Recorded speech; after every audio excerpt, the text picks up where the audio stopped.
প্রিয় ছাত্রছাত্রীরা, আশা করি তোমরা সবাই সুস্থ আছো, ভালো আছো। এই ভিডিওটিতে আমি তোমাদের ক্লাস 10-এর 15 অধ্যায়ের বৃত্তের স্পর্শক সংক্রান্ত উপপাদ্য নিয়ে আলোচনা করব।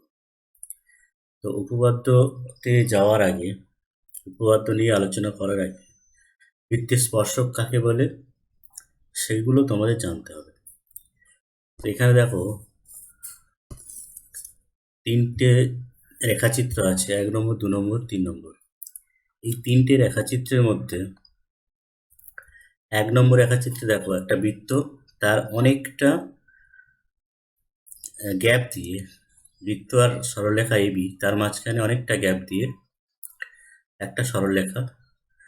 তাহলে এখানে এই যে সরলরেখা, এবি বৃত্তের কোনো বিন্দুতে স্পর্শক করা নেই।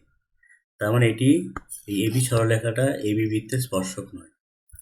আবার 2 নম্বর চিত্রে বৃত্তটিকে এবি সরলরেখা দুটো বিন্দুতে ছেদ করছে, পি এবং কিউ বিন্দুতে। কারণ এখানে দুটো বিন্দু আমরা সাধারণ বিন্দু পাচ্ছি, যেটা বৃত্তের পরিধির ওপরে আছে আর সরলরেখার ওপরে আছে, সেটা হচ্ছে এ বিন্দু আর কিউ বিন্দু। এটাকেও, এবি সরলরেখাটাকেও এখানে বৃত্তের স্পর্শক বলা হবে না। 3 নম্বর চিত্রে দেখো, এবি সরলরেখা আর বৃত্তের মধ্যে একটি মাত্র বিন্দু পি বিন্দু আছে। এটা পি বিন্দু, এই পি বিন্দু, একটি মাত্র পি বিন্দু, এমন একটি বিন্দু যে বিন্দুতে সরলরেখাটি শুধু স্পর্শ করে বেরিয়ে গেছে, স্পর্শ। সেই জন্য আমরা এই এবি সরলরেখাটিকে এখানে এই বৃত্তের স্পর্শক বলা হবে। তাহলে স্পর্শকের সংজ্ঞা কি হলো, যে কোনো বৃত্তের পরিধিকে যদি কোনো একটি সরলরেখা একটি মাত্র বিন্দুতে স্পর্শ করে, তাহলে সেই সরলরেখাটিকে বলা হবে বৃত্তের স্পর্শক। তো আশা করি বৃত্তের স্পর্শক কাকে বলে সে বিষয়ে তোমাদের একটা পরিষ্কার ধারণা হয়েছে। এবারে যে উপপাদ্যটা তোমাদের নিয়ে আলোচনা করব বলেছিলাম, সেই উপপাদ্যটা দেখো তোমাদের 15 অধ্যায়ে আছে, উপপাদ্য 40। কি বলছে, যে বৃত্তের কোনো একটি বিন্দুতে স্পর্শক এবং স্পর্শ বিন্দুগামী ব্যাসার্ধ পরস্পর লম্বভাবে অবস্থিত, এটা প্রমাণ করে দেখাতে হবে। বৃত্তের কোনো বিন্দুতে স্পর্শক এবং ওই স্পর্শ বিন্দুগামী ব্যাসার্ধ পরস্পর লম্বভাবে অবস্থিত, এটা প্রমাণ করে দেখাতে হবে। তো দেখো এখানে ছবিটা দেখো, এবি একটি সরলরেখা। তো এবি একটি সরলরেখা, দেখো ও কেন্দ্রীয় বৃত্ত, এই ও কেন্দ্রীয় বৃত্তকে এমনভাবে বৃত্তের পরিধিকে স্পর্শ করেছে, দেখো যে পি একটি বিন্দু, যেটা বৃত্তের পরিধির ওপর একটি মাত্র বিন্দু, যেটা এবি সরলরেখার ওপরেও আছে এবং বৃত্তের ওপরেও আছে। তাহলে এবি হচ্ছে ও কেন্দ্রীয় বৃত্তের একটি স্পর্শক। তাহলে তোমাদের এখানে যেটা বলা আছে উপপাদ্যে প্রদত্ত, এখান থেকে শুরু করবে, যে ও কেন্দ্রীয় বৃত্তের পি বিন্দুতে এবি একটি স্পর্শক এবং ওপি পি বিন্দুগামী ব্যাসার্ধ। এই যে ওপি, দেখো ওটা হচ্ছে কেন্দ্র, তার থেকে পি বিন্দুতে যদি আমরা একটা সরলরেখাটা নিই, তাহলে এটা হচ্ছে ওপি, এটা বৃত্তের ব্যাসার্ধ। সেই জন্য বলা হচ্ছে ওপিটা পি বিন্দুগামী একটি ব্যাসার্ধ, এটা ব্যাসার্ধ বটে বৃত্তের। দেখো বৃত্তের কেন্দ্র ও আর পি পরিধি পর্যন্ত, তাহলে ওপি হচ্ছে বৃত্তের ব্যাসার্ধ। সেই জন্য বলা হচ্ছে ওপিটা হচ্ছে বৃত্তের স্পর্শ বিন্দুগামী একটি ব্যাসার্ধ, আর এবিটা হচ্ছে বৃত্তের স্পর্শক, যেটা পি বিন্দুতে বৃত্তকে স্পর্শ করেছে। বোঝা গেল? তাহলে ওপিটা হচ্ছে স্পর্শ বিন্দুগামী ব্যাসার্ধ, যেটা বলা হচ্ছে, আর এবিটা হচ্ছে স্পর্শক। তাহলে আমাদের কি প্রমাণ করতে হবে না, অর্থাৎ প্রমাণ করতে হবে ওপি এবি স্পর্শক পরস্পর লম্ব, অর্থাৎ ওপি এবি এর উপরে লম্ব, ওপিটা এবি এই সরলরেখার উপরে লম্ব, এটা প্রমাণ করতে হবে। আচ্ছা এখানে দেখো, যেটাতে ভাষায় লেখা আছে, দেখো ওপি এবি স্পর্শক লম্ব, সেটাই কিন্তু এখানে চিহ্নের দ্বারা লেখা আছে, যে ওপি লম্ব এবি। তোমরা ইচ্ছা করলে হয় এটা লিখবে, অথবা এইটুকু লিখবে, অথবা শুধু এই চিহ্ন দ্বারা এটা লিখলেও হবে। যে দুটো অবশ্যই করে লিখতেই হবে তার কোনো মানে নেই। তোমরা লেখাটাকে ছোট করার জন্য বা সময় সংক্ষিপ্ত করার জন্য, সময় বাঁচানোর জন্য তোমরা এই ওপি লম্ব এবি এরকমও লিখতে পারো, প্রামাণ্য জায়গায় প্রমাণ করতে হবে এরকম জায়গায়। যেরকম ভাষায় লিখতে হবে, আবার অর্থাৎ দিয়ে এটাও লিখতে হবে, দুটোই লিখতে হবে, তার কোনো মানে নেই। ভাষা দিয়ে যেটা লেখা হয়েছে সেটার মানে, আর যেটা চিহ্ন সংকেতের সাহায্যে লেখা হয়েছে তার মানে একই জিনিস। তোমরা সময় বাঁচানোর জন্য যে কোনো একটা লিখতে পারো পরীক্ষার খাতায়।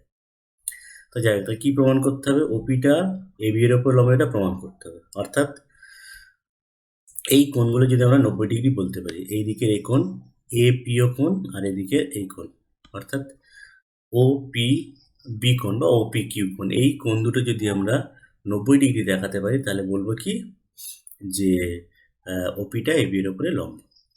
তো সেটা প্রমাণ করার জন্য আমাদের কি করতে হচ্ছে দেখো এখানে, সেটা আমাদের করতে হচ্ছে যে এবি স্পর্শকের ওপর যে কোনো একটি বিন্দু কিউ নেওয়া হচ্ছে। এবি স্পর্শকের ওপর দেখো, তোমরা যদি ভালো করে চিন্তা করো, এখানে পি এমন একটা বিন্দু যেটা বৃত্তের পরিধির উপরে আছে এবং স্পর্শকের উপরেও আছে। এখন পি বাদ দিয়ে যদি এবি স্পর্শের উপরে যাই বিন্দু নাও না কেন, সেটা কিন্তু বৃত্তের বাইরেই হবে, কখনো বৃত্তের পরিধির উপরে হবে না, পি বিন্দু ছাড়া। তাহলে এখানে এবি স্পর্শকের উপর এমন একটা বিন্দু কিউ নেওয়া হচ্ছে, এই যে কিউ বিন্দু দেখো। আর কি করাচ্ছে? ও কিউ বিন্দু দুটো যুক্ত করাচ্ছে। ও হচ্ছে বৃত্তের কেন্দ্র, আর কিউ হচ্ছে এবি স্পর্শকের উপর পি ছাড়া অন্য কোনো বিন্দু, তাহলে ওকে যুক্ত করা হচ্ছে। এইবার দেখো স্পর্শ প্রমাণে চলে এসো, দেখো প্রমাণে কি বলছে, স্পর্শক এবি এর উপর স্পর্শবিন্দু পি ছাড়া অন্য যে কোনো বিন্দু বৃত্তের বাইরে অবস্থা। দেখো আমি যেটা বলছিলাম সেটা এখানে লেখা আছে প্রমাণ। সুতরাং ও কিউ বৃত্তটিকে একটি বিন্দুতে ছেদ করবে, তাহলে এই যে পি বিন্দু ছাড়া যে কোনো বিন্দুই যেটা এবি স্পর্শকের উপর আছে সেটা কিন্তু বৃত্তের বাইরে আছে। তাহলে কিউ বিন্দুতে যখন একটা বিন্দু নিচ্ছ এবি স্পর্শকের ওপর, আর ও বিন্দু আর কিউ বিন্দু যখন যুক্ত করছো, তখন এই ও কিউ সরলরেখা বৃত্তের পরিধিকে এই যে আর বিন্দুতে একটা বিন্দু ছেদ করবে, সেই বিন্দুটাকে আমরা ধরে নিচ্ছি আর। এই যে যেহেতু কিউ বিন্দুটা বৃত্তের বাইরে আছে, তাই ও বিন্দু বৃত্তের কেন্দ্র ও, আর কিউ বিন্দু যখন যুক্ত করব তখন বৃত্তের পরিধিকে ও কিউ সরলরেখা একটি বিন্দু ছেদ করবে। এই যে ও কিউ বৃত্তটিকে একটি বিন্দুতে ছেদ করবে, মনে করি সেই ছেদ বিন্দু হচ্ছে আর। তাহলে ছেদ বিন্দু যদি আর হয়, তাহলে ও আর এই যে এখান থেকে এইটুকু দেখো, এখান থেকে এইটুকু, এই ও আর সরলরেখাটা ও কিউ এর থেকে অবশ্যই বড় হবে। এই যে মানে ও আরটা ও কিউ এর থেকে ছোট, ও কিউটা ও আর এর থেকে বড়, তার মানে কি ও আরটা ও কিউ এর থেকে ছোট, সেইটাই লিখেছে দেখো। তাহলে ও আরটা হচ্ছে ও কিউ এর থেকে ছোট, ও আর লেস দেন ও কিউ। কেন হবে সেটা এখানে লিখে দিচ্ছি, এটাও তোমরা লিখবে, এগুলো ইম্পর্টেন্ট। যেহেতু এটা যেহেতু চিহ্ন, আর বিন্দু ও ও কিউ এর মধ্যবর্তী, মানে মধ্যবর্তী মানে মাঝামাঝি নয়, কোনো একটা মানে ওর মাঝখানে কোনো একটা জায়গায় অবস্থিত, সেই কারণে কি হচ্ছে ও আরটা ও কিউ এর থেকে ছোট হচ্ছে। আবার ভালো করে চিন্তা করো তোমরা, এই ও আর আর ওপি, ও আর ওপি মানে ওপি হচ্ছে বৃত্তের ব্যাসার্ধ, আর ও আরটাও কিন্তু বৃত্তের ব্যাসার্ধ, কেননা ও বৃত্তের কেন্দ্র আর হচ্ছে পরিধির ওপর একটি বিন্দু, তাহলে ও আর মানে বৃত্তের ব্যাসার্ধ, আর ওপিটা হচ্ছে বৃত্তের ব্যাসার্ধ। আর তোমরা জানো একই বৃত্তের ব্যাসার্ধ কি হয়, সমান হয়, সেই জন্য ওপিটা ও আর এর সঙ্গে সমান। আচ্ছা, ও আরটা যখন ওপি এর সঙ্গে সমান হচ্ছে, আবার ও আরটা যখন ও কিউ এর থেকে ছোট হচ্ছে, তাহলে এই ওপিটা এই ওপিটাও এই ও কিউ এর থেকে ছোট হবে। ভালো করে চিন্তা করো, ও আর ওপি সমান, ও আর ওপি হচ্ছে সমান, ও আরটা হচ্ছে ও কিউ সরলরেখার থেকে ছোট, তাহলে ওপিটাও ও কিউ সরলরেখার থেকে ছোট হবে, সেটা লেখা হচ্ছে দেখো, বোঝা গেল? হ্যাঁ, এই দেখো না, কি খেয়াল করো না, ও আর ওপি সমান, ও কিউ এর থেকে ও আরটা ছোট, আর ও আর ওপি সমান, তাহলে ও কিউ এর থেকে ওপিটা অবশ্যই ছোট। ঠিক আছে, এই যে আচ্ছা, এবার এখানে একটা জিনিস চিন্তা করো, খেয়াল করো, যে এই যে ও বিন্দু থেকে এবি সরলরেখার ওপর অনেকগুলো ইচ্ছে মতো সরলরেখা তুমি টানতে পারে, এরকম দেখো, এই এই অসংখ্য যায়, যতগুলোই সরলরেখা টানো না কেন, এদিকে বা এদিকে, এরকম যতগুলোই সরলরেখা টানো না কেন, খেয়াল করো, ভালো করে দেখো, সব সরলরেখাগুলোর থেকে দেখো ওপি ছোট, ওপি সরলরেখাটা ছোট। কেন না, পিটা এমন একটা বিন্দু যেটা বৃত্তের পরিধির উপরে আছে এবং স্পর্শকের উপর আছে। সুতরাং তুমি পি বিন্দু ছাড়া ও বিন্দুর সঙ্গে এই এবি সরলরেখার উপর যে কোনো বিন্দু, এই যে বিন্দু এই বিন্দুর সঙ্গে যুক্ত করছো, দেখো যে সরলরেখাগুলো পাচ্ছ সব সরলরেখাগুলো কি হচ্ছে, ওপি সরলরেখা সবার থেকে ছোট হচ্ছে, সেটাই বলা হচ্ছে। দেখো ও কিউ বিন্দু এবি স্পর্শকের উপর যে কোনো একটি বিন্দু, সুতরাং বৃত্তের কেন্দ্র থেকে এবি স্পর্শক পর্যন্ত যত সরলরেখাংশ অঙ্কন করা যায় ওপি তাদের মধ্যে ক্ষুদ্রতম। আবার ক্ষুদ্রতম দূরত্বে লম্ব দূরত্ব। এই যে এইটা তোমরা মনে রাখবে যে ক্ষুদ্রতম দূরত্ব মানেই হচ্ছে লম্ব দূরত্ব। মানে ভালো করে দেখো, আমি যদি তোমাদের ছবিটা আরেকটু আঁকি দেখো, ভালো করে চিন্তা করো। এই হচ্ছে একটা সরলরেখা। এবার এই সরলরেখা থেকে এই একটা বিন্দু, এই বিন্দু থেকে এই সরলরেখা পর্যন্ত তুমি এরকমভাবে আসতে পারো, এরকমভাবে আসতে পারো, এরকমভাবে আসতে পারো, এরকমভাবে আসতে পারো। এবার এখান থেকে এই সরলরেখা পর্যন্ত দূরত্ব সব থেকে কম হবে কোনটা? যে সরলরেখার দূরত্ব সব থেকে ছোট হবে, এরকম। এবং এই সরলরেখাটাই হবে কি হবে? এই ওপি এর ওপর লম্ব। কেননা তুমি এরকমভাবে আরেকটি যদি সরলরেখা টানো, যতই করো না কেন, দেখবে এর থেকে ছোট সরলরেখার পাবে না, এবং এই সরলরেখাটাই হচ্ছে সব থেকে ছোট, এবং এই ছোটটাই কি হবে? লম্ব হবে এই এবি সরলরেখার ওপরে। এই সরলরেখাটাই হবে লম্ব। বুঝতে পারলে? অর্থাৎ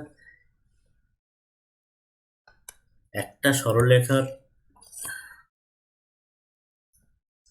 সরলরেখা থেকে অন্য একটা বিন্দু, এই বিন্দু থেকে এই সরলরেখা পর্যন্ত দূরত্ব সব থেকে যার কম সেটাই হবে লম্ব। খেয়াল করো, এইভাবে যদি তুমি আঁকো তাহলে সবগুলো কি হচ্ছে? বড় হচ্ছে, এবং এগুলো কিন্তু লম্ব নয়। মানে এই কোণটা ছোট, এই কোণটা বড়। দেখো, খেয়াল করো। কিন্তু এই ক্ষেত্রে দেখো, এই দিক আর এই কোণ দুটোই সমান হচ্ছে, দুটোই 90 ডিগ্রি করে। সেই কারণেই বলা হয় যে লম্ব দূরত্ব যার দূরত্ব যার ছোট সেটাই হচ্ছে কি হয়? লম্ব হয়। সেই কারণে এখানে বলা হচ্ছে অতএব, আবার ক্ষুদ্রতম দূরত্বই হচ্ছে লম্ব দূরত্ব। সেই জন্য আমরা কি বলে দেবো? যে অতএব ওপিটা হচ্ছে এবির ওপরে লম্ব। এই পর্যন্ত তোমরা প্রমাণটা এই পর্যন্ত করবে, যে ওপিটা লম্ব এবি পর্যন্ত। এই নিচে এটা এগুলো দরকার নেই, এগুলো আলাদা জিনিস, তোমাদের দরকার নেই। বইটা তোমরা ভালো করে দেখবে। তো আশা করি এই উপপাদ্যটা তোমরা বুঝতে পারলে। ভালো করে বোঝার চেষ্টা করবে, বারবার ভিডিওটি দেখবে। কোথাও যদি সমস্যা হয় আমাকে পার্সোনালি জিজ্ঞেস করবে, আমি তোমাদের সাহায্য করার চেষ্টা করব। তো তোমরা সবাই ভালো থেকো, ধন্যবাদ।